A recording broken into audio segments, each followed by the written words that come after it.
فوج کے متعلق عوام کے دلوں میں نفرت عمران خان نے پیدا نہیں کی. اس میں بہت زیادہ جو ہے وہ ہاتھ میرے نزدیک وہ پی ڈی ایم کی اپنی لیڈرشپ کا ہے. 9 مئی کا واقعہ جس کو کہا جاتا ہے کہ یہ کور کمانڈر ہاؤس میں یہ ہو گیا اور اس کے بعد انسٹالیشن کے اوپر یہ کیا, عوام نے جا کے ایسے کیا, یہ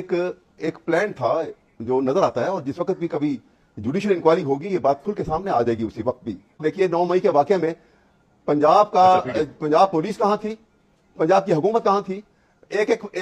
کسی چھوٹے سے واقعے کے اوپر کنٹینر لگ جاتے تھے, راستے جو ہے وہ مسدود کر دیے جاتے تھے, بند کر دیے جاتے تھے. اس دن کوئی کنٹینر نظر نہیں آیا, اس دن کوئی پولیس نظر نہیں آئی, اور ایک ڈائریکشن بلکہ دینے والوں نے دی کہ بھئی تم اس طرف جاؤ. اور پھر اس کے بعد جو ٹائمنگ ہے, اگر آپ کبھی جس دن ڈیٹیل انکوائری ہوگی تو وہ تمام جتنی کلپنگ ہیں وہ سامنے آئیں گی, تو آپ دیکھیں گے کہ جو آئی جی پولیس نے بیٹھ کے ایک دن پریس کانفرنس میں جو ٹائمنگ بتائی تھی کہ اتنے ٹائم کے اوپر جلوس جو تھا وہ شیرپا برج کے اوپر تھا, اتنے ٹائم پہ یہاں پہنچا, اتنے ٹائم پہ وہاں پہنچا, اور اتنے ٹائم پہ وہ اندر